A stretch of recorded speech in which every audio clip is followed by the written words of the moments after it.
దీనికి సంబంధించి మరింత సమాచారాన్ని విశ్లేషణని మా స్పోర్ట్స్ ప్రతినిధి నగేష్ న్యూస్ రూమ్ నుంచి లైవ్ లో అందిస్తారు. నగేష్, చెప్పండి, మొత్తం మ్యాచ్ అంతా కూడా మీరు పరిశీలించారు. మన వైఫల్యాలు ఎక్కడెక్కడ కనిపించాయి? ముఖ్యంగా సెకండ్ ఇన్నింగ్స్ లో టకటక వికెట్లు తీసి తర్వాత మనం ఎక్కడి నుంచి ఫెయిల్యూర్ మంది మొదలైన భావించాలి? శ్రీరామ్, నిజంగా ఇది ఒక ఘోర ఓటమి అని చెప్పొచ్చు. ఎందుకంటే ఈ టెస్ట్ కి ఎంతో ప్రాధాన్యత ఉన్నది. క్రికెట్ చరిత్రలో చూసుకుంటే ఈ లార్డ్స్ టెస్ట్ ఒక 2000 టెస్ట్. మరోవైపు క్రికెట్ పుట్టినిల్లు లాంటి లార్డ్స్ మైదానంలో మ్యాచ్ జరుగుతుంది అంటేనే ఒక ఆసక్తి ఉంటుంది. దానికి తోడు ఒక 2000 టెస్ట్ క్రికెట్ చరిత్రలో క్రికెట్ మొదలయ్యి ఇప్పటికి 2000 టెస్ట్ అవుతున్నది. కాబట్టి ముఖ్యంగా అందరూ దీనిపై దృష్టి పెట్టారు. ఇలాంటి టెస్ట్ లో ఖచ్చితంగా గెలుపోవడం కోసం ఇరు జట్లు డూ ఆర్ డై తేల్చుకునే పరిస్థితి ఉంటుంది. మరోవైపు ఇంగ్లాండ్ భారత్ కూడా 100వ టెస్ట్. అలాంటి మ్యాచ్ లో భారత్ ఆటతీరు చూస్తే పూర్తిగా నిరాశపరిచిందనే చెప్పాలి. మరోవైపు ఇంగ్లాండ్ చూస్తే అంచనాలకు తగ్గట్టు రాణించింది. అటు బ్యాటింగ్ అనుకోవచ్చు, బౌలింగ్ అనుకోవచ్చు, రెండు విభాగాల్లో కూడా ఇంగ్లాండ్ ఆధిపత్యం కనబరిచింది. ఎందుకంటే మొదటి ఇన్నింగ్స్ లో కేవలం ఆ జట్టు 474 పరుగులు చేసింది. ఆల్అౌట్ భారత్ ఇంగ్లాండ్ ఆల్అౌట్ చేయలేకపోయింది. అలాగే సెకండ్ ఇన్నింగ్ లో చూసుకున్నా గానీ ఇంగ్లాండ్ ఆల్అౌట్ కాలేదు. 269 పరుగులకి 6 వికెట్లు కోల్పోయి ఇన్నింగ్స్ డిక్లేర్ చేసింది. ఓవరాల్ గా రెండు ఇన్నింగ్స్ లోని భారత బౌలర్లు ఇంగ్లాండ్ ని ఆల్అౌట్ చేయలేకపోయారు. అలాగే పీటర్సన్ ఫస్ట్ ఇన్నింగ్స్ లో 202తో అజేయంగా డబుల్ సెంచరీ చేశాడు. మరోవైపు సెకండ్ ఇన్నింగ్ లో కీపర్ ప్రేయర్ సెంచరీ చేశాడు, అజయ్ సెంచరీ. ఓవరాల్ గా చూసుకుంటే బ్యాటింగ్ లో ఖచ్చితంగా ఇంగ్లాండ్ ఆధిపత్యం సాధించని చెప్పొచ్చు. ఇక బౌలింగ్ విషయానికి వచ్చినా గానీ ఖచ్చితంగా ఇంగ్లాండ్ తో పై చేయి కనిపిస్తుంది. ముఖ్యంగా ఈ రెండో ఇన్నింగ్స్ లో చూసుకుంటే అండర్సన్ 5 వికెట్లు తీసి భారత్ ని కట్టడి చేశాడు. ముఖ్యంగా దిగ్గజాలైన ద్రవిడ్, లక్ష్మణ్, సచిన్ టెండూల్కర్ లాంటి కీలక వికెట్లు తీసి అండర్సన్ భారత్ ని ఓటమి పాలు చేశాడని చెప్పొచ్చు. ఇక భారత్ బ్యాటింగ్ కూడా చూసుకుంటే అంత గొప్పగా లేదు. రెండు ఇన్నింగ్ మొదటి ఇన్నింగ్ లో చూసుకుంటే టాప్ ఆర్డర్ అంతా ఒక్క రాహుల్ ద్రావిడ్ మినహాయించి మిగిలిన వాళ్ళంతా ఫెయిల్ అయ్యారు. రాహుల్ ద్రావిడ్ మాత్రం ఒక్కడు 103 పరుగులతో అజేయంగా నిలిచి లార్డ్స్ కళ అంటే లార్డ్స్ లో ఒక సెంచరీ చేయాలని ఒక కళ నెరవేర్చుకున్నాడు. ఇక రెండో ఇన్నింగ్స్ చూస్తే మనకి టాప్ ఆర్డర్ లో లక్ష్మణ్ అర్ధ సెంచరీ చేసిన తర్వాత రైనా ఒక 76 పరుగులు చేసి కాసేపు పోరాటం చేసే ప్రయత్నం చేశాడు. మిగిలిన బ్యాట్స్మెన్లు అందరూ వైఫల్యం చెందారు. మరోవైపు సచిన్ టెండూల్కర్ కూడా పూర్తిగా నిరాశపరచడంతో ఓటమి తప్పలేదు. శ్రీరామ్, అంటే Nagesh, home ground advantage England కి ఎంతవరకు ఉంది? అలాగే మన ఫెయిల్యూర్స్ ముఖ్యంగా బ్యాటింగ్ చూసుకుంటే బౌలింగ్ లో కానీ బ్యాటింగ్ లో సమిష్టిగా ఆడినట్టు ఇక్కడ కొన్ని చోట్ల కనిపించలేదు మనకి. ఎలా మీరు విశ్లేషిస్తారు దీన్ని?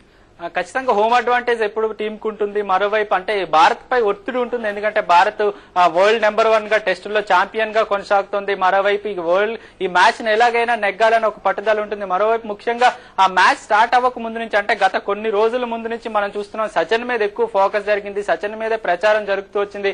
అలా మరోవైపు ఇంగ్లాండ్ కూడా మాటల యుద్ధం అంటే మానసికంగా భారత్ ని ఒత్తిడి చేయడానికి ట్రై చేసింది.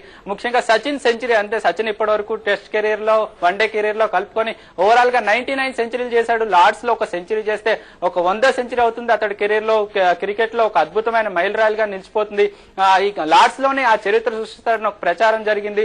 ఇలా మరోవైపు భారత్ దిగ్గజ బ్యాట్స్మెన్ లక్ష్మణ్ అవ్వచ్చు, ద్రవిడ్ అవ్వచ్చు, ఇంతకు ముందు వారికి ఇక్కడ సెంచరీ లేవు. వీటన్నిటిని దృష్టిలో పెట్టుకుని ముఖ్యంగా భారత బ్యాట్స్మెన్ వీక్ చేయడానికి ఇంగ్లాండ్ గత కొంతకాలం నుంచి మానసికంగా ఒత్తిడి చేస్తుంది. భారత బ్యాట్స్మెన్ ఎవరిని సెంచరీ చేయకుండా చేస్తాం, అడ్డుకుంటామని ముందు నుంచే బౌలర్లు హెచ్చరిస్తూ వచ్చారు. అదే జరిగింది. అయితే రాహుల్ ద్రావిడ్ ఒక్కడు మాత్రం తన స్వప్నాన్ని నెరవేర్చుకున్న ముఖ్యంగా లక్ష్మణ్, సచిన్ మరోసారి సెంచరీ లేకుండా నిరాశపరిచారు. ముఖ్యంగా సచిన్ టెండూల్కర్ కి మాత్రం ఒక పెద్ద నిరాశ అని చెప్పొచ్చు. ఎందుకంటే తొలి ఇన్నింగ్స్ లో 34 పరుగులకి అవుట్ అయ్యాడు. అలాగే రెండు ఇన్నింగ్స్ లో చూసుకుంటే 86 బంతులు తీసుకుని కేవలం 12 పరుగులు మాత్రమే చేశాడు. మనం క్లియర్ గా చూస్తున్నాం సచిన్ ఒత్తిడిలో ఉన్నట్టు మనకి బ్యాటింగ్ లో క్లియర్ గా కనిపించింది. మరోవైపు నిన్న చూసుకుంటే సచిన్ వైరల్ ఫీవర్లతో ఇబ్బంది పడుతూ థర్డ్ సీజన్ వరకు అంటే దాదాపు 3 సెషన్ల ఆటకు సచిన్ దూరం అయ్యాడు. తర్వాత మైదానంలోకి వచ్చాడు. ఈ రోజు కూడా అదే ఫీవర్ తోటే తను బ్యాటింగ్ చేసినట్టు మనం చెప్పొచ్చు.